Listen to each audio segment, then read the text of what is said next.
Welcome to Seele Food. Seele is the German word for soul, so soul food, but Seele food. This podcast is in conjunction with Seele Magazine, an online magazine bridging faith, cultures, and culture. I'm Allie Forti, an American Southern girl who travels and loves talking to people. I'm bringing you conversations from global movers and shakers from somewhere in the world. From these conversations, hopefully you'll be inspired to move and shake too. Thanks for spending time with me today. I hope you get fed, so let's begin. Runaway June is a country music trio made up of Jennifer Wayne, Naomi Campbell, and Hannah Mulholland. Jennifer is the granddaughter of actor John Wayne. They have been called the Dixie Chicks for a new generation. The band's hit single Lipstick made them the first all-female trio to earn a top 25 hit on the country charts in a decade, and with their new single Wild West hitting the airwaves. Their name is interesting. June is a month that means something to all of them. It's sentimental, and Runaway comes from the fact that they all left their homes in California and Florida to pursue their love, and their current performances happening now at the Country to Country Music Festival at the O2 London Arena.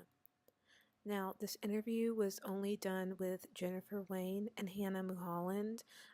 Naomi was not able to join us, but it's still a wonderful interview, and I hope that you enjoy it and take away something from it. So I have an online magazine that bridges faith and culture and cultures, and every year I come to C2C, and it's just great to see how country music has, over the years, grown.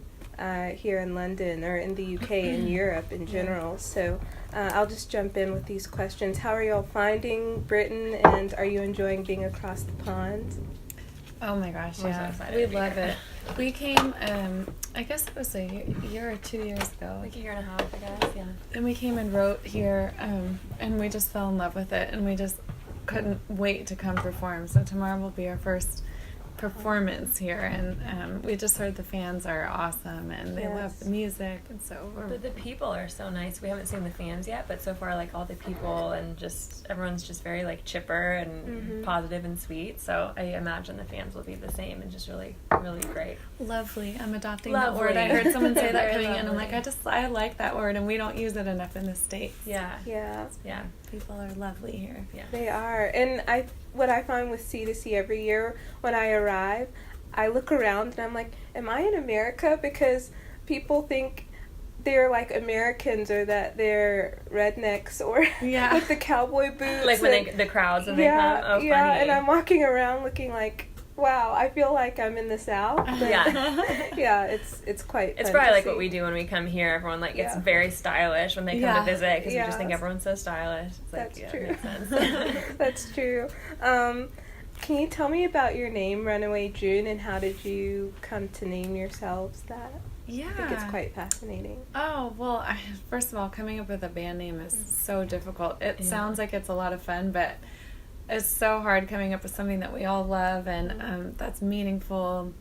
And June is my grandmother's name, and Naomi has a sister named June, and she went on how many day? I always get it the days. 25. Like, I had, like, a big lifelong thing I wanted to do in June that was really important. So it's like, it's just lucky. The month and the name is just really lucky. 25-day hike, though, she went on. Yeah. And we signed a record deal in June, and it's just like a very lucky name and month.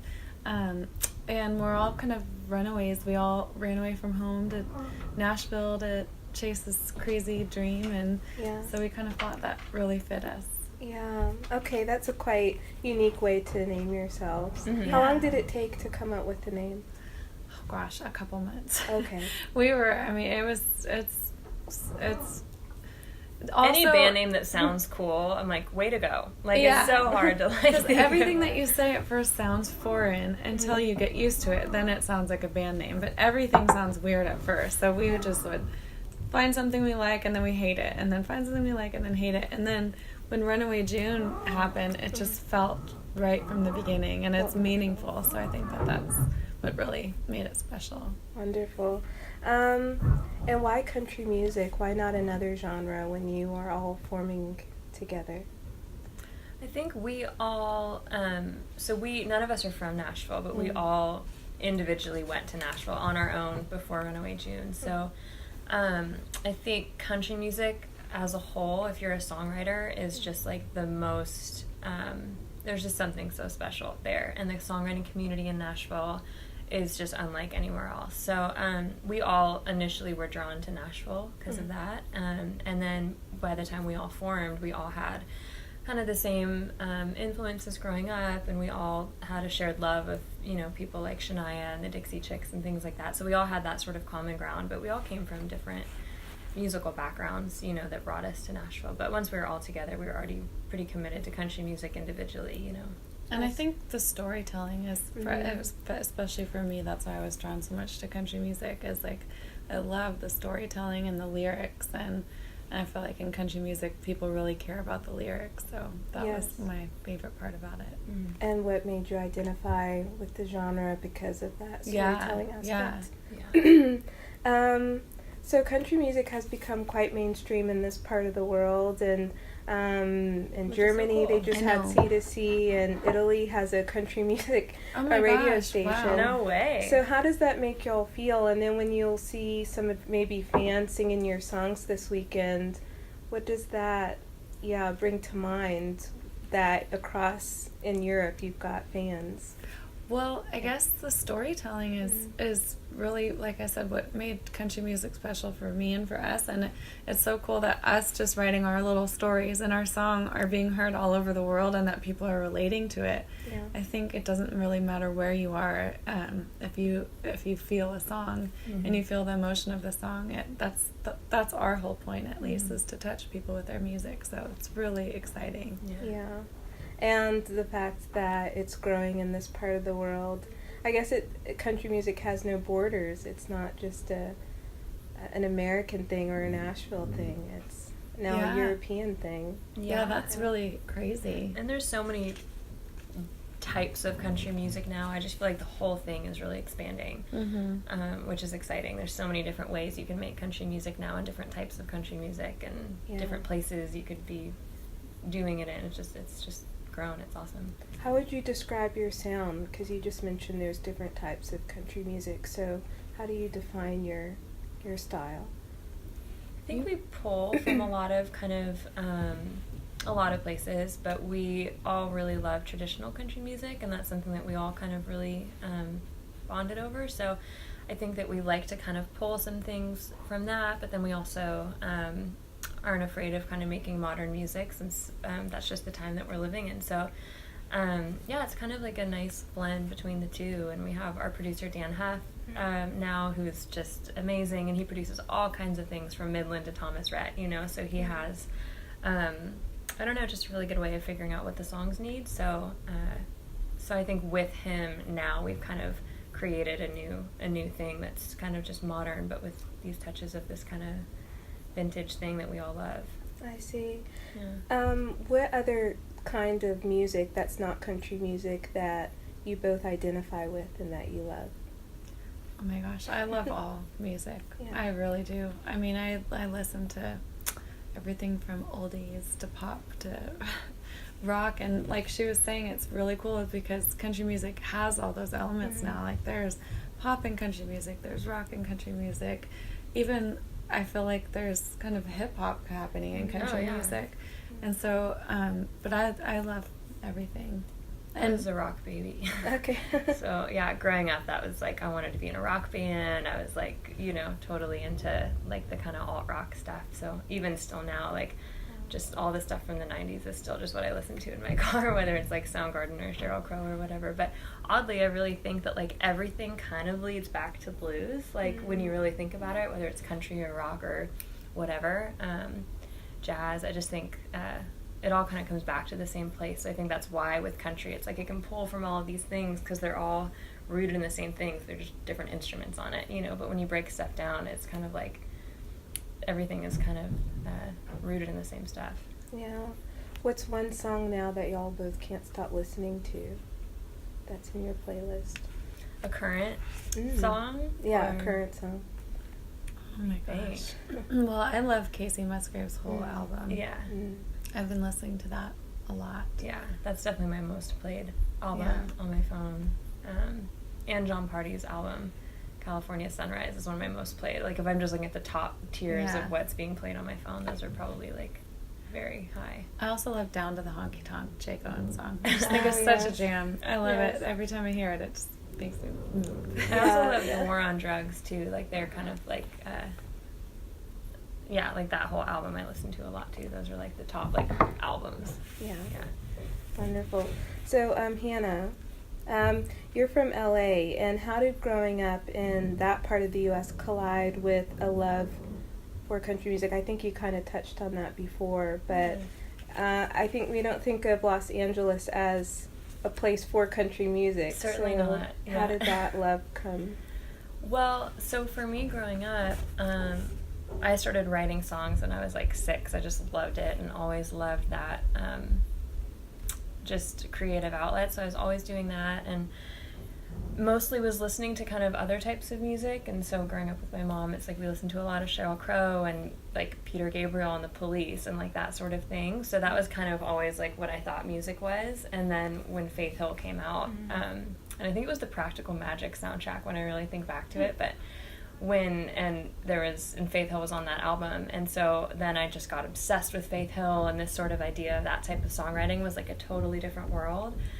So I started just like copying her style when I was writing, and that was just always what I liked writing. So I think once I graduated high school and kind of started thinking of doing it really seriously, it just kind of made sense to go that country route, since that was always what I just preferred to write, for my own stories. So it was just kind of like a transition into it. But Sheryl Crow kind of was my transition into that, Wonderful. And Jennifer, how does it feel? I know you get asked this question a lot, being the granddaughter of one of America's most iconic country western actors, John Wayne. Like, did that inspire your love of country music? Did you grow up listening to country music?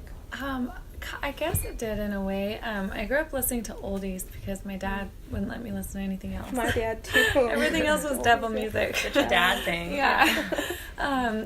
And I guess I always had a love for just the Western vibe from my grandfather. But really, Garth Brooks is the first person that kind of got me listening to country music. And then once I heard Garth, I just started diving into everything. But I definitely think my grandfather, just having that Western spirit, helped me. And influenced me. Yeah. Wonderful. And what does it take to make a trio, this band, work, to be unified and to songwrite together and to have fun with the music? Like, what does it take to make a band? No, getting alcohol. Wine and patience. Wine and patience. No, we love each other.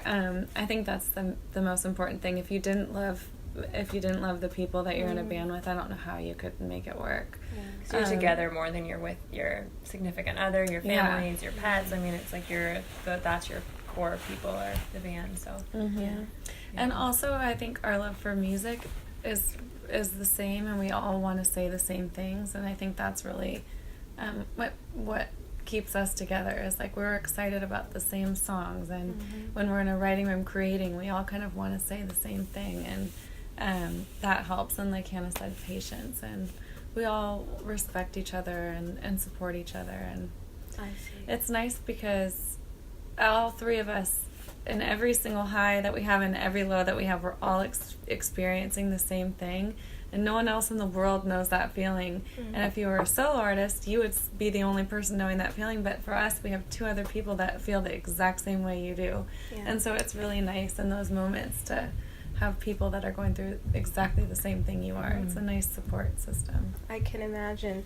My 2 lasting questions is songwriting. How do you all come up with songs? Do you use life experiences or friends' life experiences?